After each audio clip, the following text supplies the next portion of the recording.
Hey guys, welcome back to my channel. Simone here. A little bit sorry about the lighting because it is like 7 PM when I'm filming this and I have a really red face because I've just walked home from work. So there you are. I'm not even sorry. It's just the way it's going to be today. So today I'm going to be filming my final end of year video, I guess, and this is going to be my most disappointing books of 2019. So I've so far done my best books, my worst books, and my most surprising books. So these books today are, like I said, my most disappointing in that they are not necessarily my worst books, but they were the ones I was the most disappointed in, and I have 10 to talk about today, so let's get started. So the first one on this list, and these are not in any particular order, but the first one on this list is The Secret History by Donna Tartt. This book was just not for me. I ended up DNFing this one after about 200 pages ish, I think. I started buddy reading this with Charlie from Charlie Brooke, and she continued on, but I decided to DNF it because it just wasn't for me.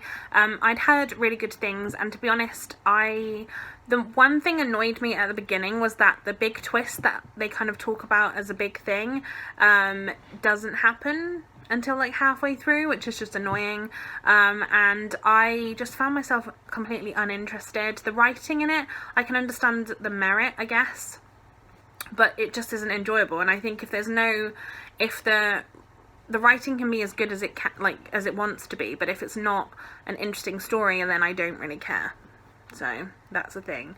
I wasn't in it. I didn't like any of the characters. They were all really annoying, and yeah, I just wasn't a fan. So unfortunately it was very disappointing. I didn't want to put this one on my worst reads because I didn't finish it, so I can't really say that, but I did think it was very disappointing. Next up we have Call for the Dead by John le Carre. This is the first book in the Inspector George what was his name?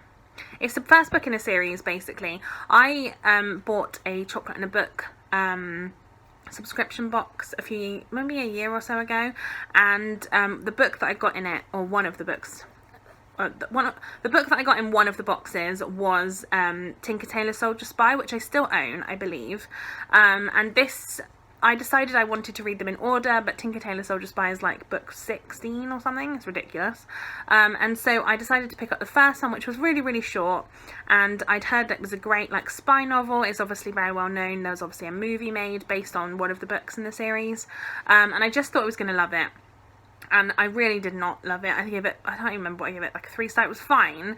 It just wasn't very interesting, and I think it just was a bit disappointing, really, to be honest. The storyline was like fine. The storyline was okay, and I enjoyed that, but it was just the writing style I didn't like. I felt like there was a lot of info dumping, which is just not my favourite thing. I hate it when that happens, and yeah, I wasn't really into it. The third book is The Catcher in the Rye by J.D. Salinger. This, the reading experience of this was fun because I buddy read this with Mary from Mary Among Stories, who I love, and this was, I think, our second buddy read, and yeah, I really enjoyed the reading experience, but I hated the book.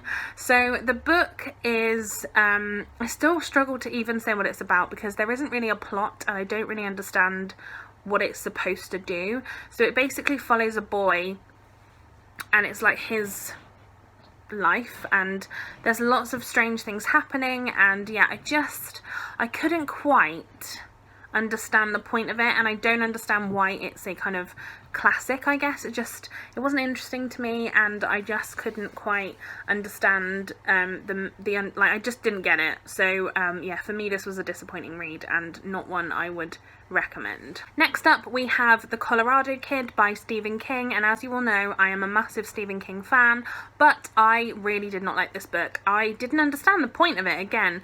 So this basically is a book that was written for the Hard Crime series, I believe it's called, and it was a set of stories that was written all in one go, and I think for me the reason I didn't love this so much is I feel like he wrote this to a specific like prompt, and I don't think that necessarily worked. I think so. Basically this follows 2 old men who work for a newspaper, and they're telling a story to a young girl who works now for the newspaper, and they're telling the story of what happened when there's a man who basically his body is found on a beach by these two young children, and nobody knows how he died, if he was murdered, if it was suicide, if it was an accident, if it was natural. Nobody knows how it happened or what happened, and it's kind of them telling the story of that. But the thing is, at the end, there is no answer. Like, they never say what happened, they never announce it. There's literally just the end, and it's just a story that they've told, and the woman's like, you can't leave it there, and they're like, but that's the end, there is no answer. And I don't understand that. I can't understand why you would even bother writing that. That just doesn't make any sense to me whatsoever, and I couldn't get my head around it. Didn't enjoy the book, and I wouldn't read it again, and I would hope that there aren't any other Stephen King books like it, because I was massively disappointed. Next up is a children's classic that I was really sure I was going to love. This is Alice's Adventures in Wonderland by Lewis Carroll. So I read Heartless last year and really loved it. I have, I'm sure, previously read Alice's Adventures in Wonderland when I was a kid, and I didn't really have any real memories of it, so I wasn't really sure how I was going to feel about it, but I was quite certain I was going to love it. And then I read it and I hated it. So the reason I really didn't like this book is, there are a few things, but mainly, although it is nonsensical throughout most of the book, and I understand that, and I don't have really any problem with that, the thing I had a problem with was the lack of communication between any of the people. So I felt like most of the book was people just shouting and screaming at Alice and telling her that she was wrong and that she shouldn't do that and that she was a silly girl, and it really like ground my gears, and yeah, it really frustrated me, and I found myself like wanting to like smack the characters, because I was like, this is not okay. And yeah, I didn't understand it. It was nonsensical, and everybody just shouted at her, and I was like, this is not a story that I would want to read to my children. Next up, we have another buddy read that I did, this time with Linda from Linda's World of Books. I love Linda's channel. I think you should all go and check her out if you haven't already. And again, this was a great reading experience, just not a great reading book, unfortunately. We read The Woman in Cabin 10 by Ruth Ware, which I was really excited about, because I've read The Lying Game by Ruth Ware and I really enjoyed it. I think I gave it a 4-star. I read that a couple of years ago and I really liked it, and I do have another couple of her books on my TBR, and I'm still excited about those, but this one just really wasn't for me. This follows a woman named Lo Blacklock, who has been invited on a cruise. She works as a journalist, and she's been invited on this cruise basically to write like a review of this new cruise, and she's really excited because she's sort of filling in for somebody else, and she gets there and she witnesses on the first evening she witnesses a body being thrown overboard, and she hears a scream before this happens. So she obviously is very shaken up. She like goes to the captain and like reports this, but there is nobody that's been reported missing. There is nobody missing from the staff or the crew or any of the people that are brought on board, and there was nobody meant to be in the room that she witnessed this happening, and so they don't really believe her. And again, this is one of the main reasons that I have a problem with this. Although the writing of it, I think a lot of my books this year that I haven't enjoyed, it's been the writing style, and I feel like the writing of this was really clunky, and also it has my least favourite trope in it, which is when people don't believe somebody because they have mental health issues, or they've had mental health issues in the past and they're not believed, and I hate that trope. And this really had that, and I really just wasn't a fan. It also, the ending was really abrupt, and it never really, like, it didn't really go into any detail, and it just, I don't know, it just didn't really make any sense to me. I felt like it was very nonsensical again, and yeah, not for me. So this was not a thriller I enjoyed, unfortunately. Next up, we have Room by Emma Donoghue. I was really excited to get this off my TBR this year because I finally read it, and I am really glad I've read it, but I did not enjoy it, unfortunately. So Room by Emma Donoghue follows a young boy named Jack who lives with his mother in a room, and they literally live in this one room and they never leave, and it's because his mother has been abducted a few years before, and she actually gave birth to Jack in the room, and Jack is her abductor's child, and it's about essentially it's about them trying to figure out how to get out of the room, or it's them living in the room, and then it's about them trying to get out of the room, and then it's after the room. And I didn't love this, mainly because this is from Jack's perspective. It's written from this 5 or 4 year, was he 5 or 4? I don't know, he's a young boy, and it's written from his perspective, and I really don't like children narrators in books. That's something I've learned about myself this year. I'm not a fan of it, and it just really pulled me out of the story, and I just couldn't get my head, I wasn't on board with it. I didn't like it. I also didn't love the fact that I thought this book was mainly going to be about the room itself and them trying to get out, but like a lot of it is after that. So yeah, it wasn't for me, unfortunately. Next up we have another thriller, unfortunately, and this one was With Malice by Eileen Cook. This one was an okay thriller. It was like 3 stars, it was fine, but I wanted more from it. So basically this follows a girl named Jill who wakes up in a hospital. She has been in a coma for and has forgotten the previous 6 weeks, but what has happened is that she went on a school trip to Italy, and her best friend Simone got into a car crash, and her best friend died, and there is some unsure sort of questions about whether Jill did this on purpose and basically killed Simone, or whether, you know, whatever, and she's being about to be charged for it, basically, and she doesn't have any memory of it. Now, I normally really enjoy books that have amnesia in it, or like unreliable narrators. I enjoy that. I didn't love this book. I felt like it was, again, the writing of it wasn't done very well, in my opinion. There was some mixed media elements to this which I did enjoy. I thought they were really fun and really fascinating, but I just didn't really like the story.